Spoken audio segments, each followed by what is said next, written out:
Hello everyone, I hope, मैं आशा करता हूं कि आप सभी लोग बहुत ही अच्छे होंगे। तो आज हमारा चैप्टर है, फर्स्ट चैप्टर है। हम 10th क्लास की केमिस्ट्री को यहाँ पे सबसे पहले डिस्कस करेंगे। बायो है, फिजिक्स है, सारी चीजें हम यहाँ पे पढ़ाने वाले हैं, कोई दूसरा टीचर नहीं आने वाला, ठीक है। तो सबसे पहले हम केमिस्ट्री को लेकर के चलेंगे। इसमें पहला चैप्टर हमारा है, कौन सा चैप्टर है? केमिकल रिएक्शंस एंड इक्वेशंस है। सबसे पहले हमें ये पता यहाँ पे ये देखना है कि केमिकल रिएक्शन एक्चुअली होती क्या है, ठीक है। अब उसको केमिकल रिएक्शन, फिर उसके बाद ये होता है कि इसको लिखेंगे कैसे हम केमिकल रिएक्शन को, ठीक है, किस तरीके से रिप्रेजेंट किया जाता है चीजों को, ठीक है। तो वही सारी चीजें हमें यहाँ पे जानी है। और केमिकल चेंज, केमिकल रिएक्शन होती क्या है वो भी हमें जानना पड़ेगा। और केमिकल चेंज जैसे मान लीजिए कितने टाइप्स का होता है, वैसे तो बहुत सारे टाइप्स का होता है, कुछ हमने यहाँ पे लिख रखा है। तो हम इस तरीके से चलेंगे कि यहाँ पे क्वेश्चन हम पुटअप करेंगे, उस हिसाब से हम यहाँ पे आपको बताते हुए चलेंगे, ठीक है। जैसे हमारे पास लिखा हुआ है ना, केमिकल चेंज। क्या लिखा हुआ है? Chemical change occurs, we can say that a chemical reaction takes place. अगर कहीं पे केमिकल चेंज आपको देखने को मिल रहा है तो इसका मतलब ये है कि वहां पे हम कह सकते हैं कि वो केमिकल रिएक्शन है, मतलब वो केमिकल रिएक्शन पाई जा रही है, वहां पे केमिकल रिएक्शन हो सकती है। जैसे कुछ एग्जांपल्स हैं, जैसे बहुत से वेज हो सकते हैं। जैसे first of all, first bubbles of gas, ठीक है। जैसे मान लीजिए जब हमारी क्या होती है कि जैसे बबल्स ऑफ गैस, मतलब गैस के जो बबल्स बबल्स होते हैं, ठीक है। तो ये भी एक तरीके का क्या है? Chemical change. स्टेट जो होता है हमारा, वो भी एक तरीके का केमिकल चेंज होता है हमारे पास, मतलब एक तरीके की केमिकल रिएक्शन होती है। कलर चेंज जो होता है ये भी हमारे पास एक तरीके की क्या होती है? केमिकल चेंज होता है, यानी कि केमिकल रिएक्शन होती है। टेम्परेचर चेंज हो गया, चेंज इन मास वॉल्यूम हो गया, change in melting and boiling point हो गया, change in taste and smell वगैरह, ये सारी चीजें हो गई। ये सारी चीजें मैं आगे डिस्कस करूंगा काफी डिटेल में, ठीक है। तो अब हम सबसे पहले यहाँ पे ये जान लेंगे कि एक जनरल, एक सबसे पहले मतलब एक जनरली हम यहाँ पे जनरल बात कर लेते हैं कि केमिकल इक्वेशन होती क्या है, केमिकल रिएक्शन क्या होती है, उसको हम रिप्रेजेंट किस तरीके से करते हैं वो हम यहाँ पे देख लेते हैं। तो केमिकल इक्वेशन हमने यहाँ पे लिख दिया। तो जैसे सपोज कर लेते हैं कि ए हमारा यहाँ पे रिएक्टेंट है और बी हमारे पास यहाँ पे दूसरा रिएक्टेंट है। तो ये दोनों क्या करते हैं? रिएक्शन करते हैं, यानी कि इनके बीच में क्या होता है? केमिकल इंटरेक्शन होता है, ठीक है। समझ में आने बात? अभी हम वो भी आपको बताएंगे, डिफिनेशन भी बता देंगे यहाँ पे कि हमारी केमिकल रिएक्शन की डिफिनेशन क्या होती है, ठीक है। तो जब रिएक्टेंट्स आपस में इंटरेक्ट करते हैं, ठीक है, जब रिएक्टेंट्स जो होते हैं हमारे जब इंटरेक्ट करते हैं आपस में, तो प्रोडक्ट का फॉर्मेशन करते हैं, ठीक है। क्योंकि देखिए अब जैसे यहाँ पे बात आती है कि इंटरेक्शन कैसा होता है, तो इसमें होता क्या है कि काफी ज्यादा अगर हम डीप में चले जाएंगे तो 11th 12th में पहुंच जाएंगे कि कोलिजन होता है। कोलिजन की वजह से क्या होती है? एनर्जी इंक्रीज होती है, जिसकी वजह से क्या होता है कि हमारे रिएक्टेंट वो प्रोडक्ट में चेंज होता है। तो इतना हायर हमें नहीं जाना है, हम 10th लेवल तक ही रहेंगे ताकि आपको सारी चीजें समझ में भी आ सके। तो यहाँ पे देखो, लेफ्ट साइड में हम सबसे पहले क्या लिखते हैं? लेफ्ट में हम क्या लिखते हैं? रिएक्टेंट लिखते हैं। जैसे सपोज करिए हमारे पास एक ए है और दूसरा हमारे पास बी है। तो हमारे पास जो प्रोडक्ट बनता है वो हमारा ए बी, हमारा यहाँ पे प्रोडक्ट बन गया है, जिसको हम राइट में लिखते हैं। हम यहाँ पे अभी सिर्फ ये जानने की कोशिश कर रहे हैं कि केमिकल रिएक्शन लिखी कैसे जाती है, ठीक है। तो लेफ्ट में हमें रिएक्टेंट्स लिखना होता है और राइट में हमें क्या लिखना होता है? प्रोडक्ट लिखना होता है, ठीक है। तो ये हमारा हो गया रिएक्टेंट और ये हमारा हो गया इधर प्रोडक्ट हो गया, ठीक है। अब हम जान लेते हैं कि what is the chemical reaction की बात कर लेते हैं, ठीक है। तो the process of interaction of chemicals to form new chemicals, ये हमारा क्या कहलाता है? केमिकल रिएक्शन कहलाता है। सपोज कर लेते हैं कि जैसे हमारे पास एग्जांपल हो गया कि हाइड्रोजन ऑक्सीजन के साथ में रिएक्शन करके क्या बनाता है? H2O बनाता है, ठीक है। कार्बन कार्बन ऑक्सीजन के साथ में रिएक्शन करके कार्बन मोनोऑक्साइड भी बना सकता है या फिर कार्बन डाइऑक्साइड भी बना सकता है, ठीक है। कार्बन डाइऑक्साइड भी बना सकता है।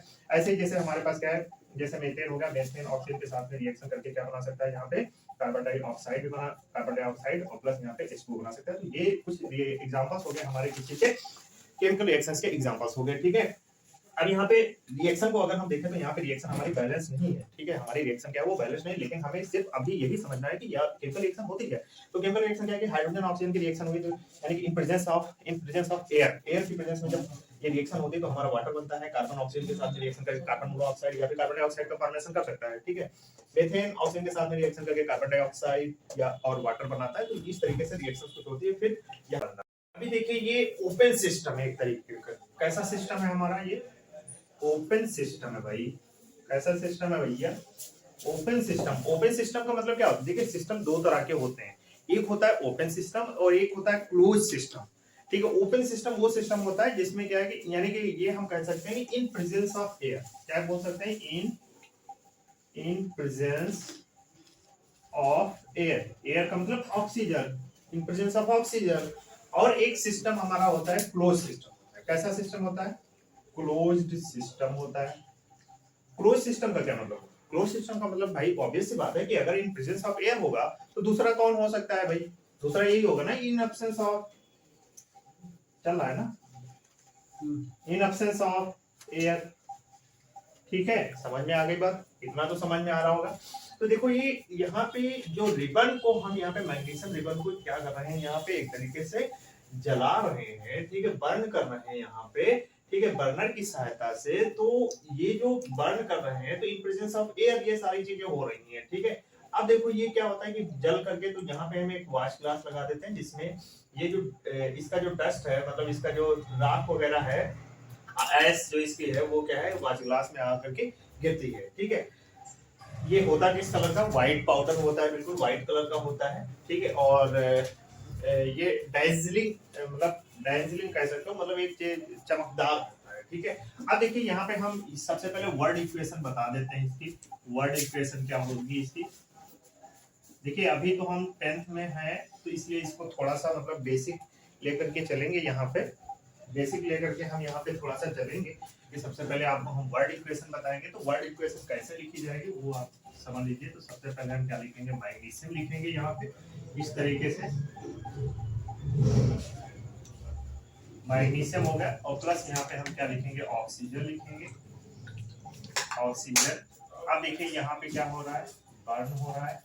अब यहाँ पे क्या बनेगा, ये हमारा मैग्नीशियम ऑक्साइड बनेगा। क्या बनेगा, मैग्नीशियम ऑक्साइड बनेगा। कैसा होता है ये, व्हाइट होता है, व्हाइट पाउडर होता है। कैसा होता है, व्हाइट पाउडर होता है, ओके। और ये हम यहाँ पे क्या ले रहे हैं, रिबन ले रहे हैं। और ये ऑक्सीजन कहाँ पे है, एयर में प्रेजेंट, ठीक। तो ये हो गई हमारी, क्या हो गई, वर्ड इक्वेशन हो गई। अब इस वर्ड इक्वेशन को हम क्या करेंगे, केमिकल इक्वेशन में लिखेंगे, ठीक है। तो यहाँ पे देखो हम क्या लिखेंगे, इस तरीके से केमिकल इक्वेशन। तो केमिकल इक्वेशन के लिए क्या होना चाहिए कि आपको पता होना चाहिए कि जो हमारे पास यहाँ पे मैग्नीशियम है इसका सिंबल क्या होता है। तो मैग्नीशियम का सिंबल आपको पता है कि क्या होता है, Mg होता है, ओके। अगर मैं थोड़ा सा और डिटेल में चला जाऊं तो इसका एटॉमिक नंबर कितना होता है, 12 होता है। और यहाँ पे देखिए ऑक्सीजन हमारे पास दिया हुआ है बेटा, यहाँ पे देखो हमारे पास क्या दिया है, ऑक्सीजन दिया है। तो ऑक्सीजन का भी क्या होता है, सिंबल O होता है, ये हमें पता है, ठीक है। अब हम बात कर लेते हैं मैग्नीशियम ऑक्साइड की, बात कर लेते हैं मैग्नीशियम ऑक्साइड की हम बात कर लेते हैं। तो मैग्नीशियम ऑक्साइड का जो फार्मूला होता है वो क्या होता है, FgO, ठीक है। ये हो गया। अब देखिए यहाँ पे एटॉमिक नंबर, तो यहाँ पे मैं ब्रैकेट में लिख देता हूँ इसको, इसका 12 होता है, इसका 8 होता है, बाकी इसका तो एटॉमिक नंबर से कोई लेना देना ही नहीं है, ठीक है। तो अब देखिए इसका हम क्या कर रहे हैं, केमिकल इक्वेशन बता रहे हैं आपको। तो केमिकल इक्वेशन क्या हो जाएगा, ये हमारे पास Mg हो जाएगा, और प्लस यहाँ पे हमारे पास ऑक्सीजन हो जाएगा। देखिए यहाँ पे हमने O सिर्फ लिखा है, यहाँ पे O2 लिखा है, ठीक। देखिए O2 के फॉर्म में ही आपकी ऑक्सीजन होती है, लेकिन यहाँ पे सिर्फ अगर रिप्रेजेंटेशन हमें यहाँ पे दिखाना है एलिमेंटल फॉर्म में, तो हम यहाँ पे सिर्फ O लिख सकते हैं, ठीक। तो अब देखिए ये मैग्नीशियम ऑक्सीजन, जब इसको हम क्या करते हैं, बर्न कर रहे हैं, जैसा कि ऊपर हमने लिख रखा है, तो ये देखिए हमारा क्या बन जाता है, MgO बन जाता है, मैग्नीशियम ऑक्साइड। अब हमें ये देखना पड़ेगा कि क्या ये रिएक्शन बैलेंस है या नहीं है। अरे भाई देखिए, ये हमने रिएक्शन, तो ये हमारी हो गई, केमिकल इक्वेशन हो गई हमारे, बहुत अच्छे समझ में आ गया, सब कुछ है कि मैग्नीशियम ऑक्सीजन के साथ में रिएक्शन कर रहा है, बर्न हो रहा है, तो ये मैग्नीशियम ऑक्साइड, ये व्हाइट हमारा पाउडर बन रहा है, ठीक है। अब लेकिन ये यहाँ पे हमें ये भी देखना पड़ेगा, क्या ये दो, मतलब ये हमारी बैलेंस इक्वेशन है कि नहीं है, ठीक है। तो बैलेंस इक्वेशन का मतलब यहाँ पे क्या है कि जैसे यहाँ पे मैग्नीशियम 1 है, तो यहाँ पर हमारे पास मैग्नीशियम 1 है, ठीक। मैग्नीशियम बैलेंस हो रहा है। ऑक्सीजन देख लेते हैं क्या बैलेंस है, यहाँ पे 2 ऑक्सीजन है और यहाँ पे ऑक्सीजन सिर्फ 1 है, इसका मतलब बैलेंस नहीं है। तो इसको हमें क्या करना पड़ेगा, बैलेंस करना पड़ेगा भाई, obvious सी बात है, बैलेंस करना पड़ेगा। तो बैलेंस इक्वेशन यहाँ पे हम लिख देते हैं, बैलेंस इक्वेशन। तो बैलेंस इक्वेशन हमारे पास यहाँ पे क्या हो जाएगा, यहाँ पे हमारे पास क्या हो जाएगा, Mg हम कितना ले लेते हैं, 2 ले लेते हैं, और प्लस यहाँ पे O2 इस तरीके से हो जाएगा, तो ये हमारा 2MgO हो जाएगा, ठीक। तो देखिए यहाँ पे 2 मैग्नीशियम भी हमारे पास है, 2 ऑक्सीजन, 2 मैग्नीशियम, 2 ऑक्सीजन, इसका मतलब ये हमारी इक्वेशन जो है बैलेंस हो गई। लेकिन क्या हम इस इक्वेशन को बैलेंस इक्वेशन बोलेंगे,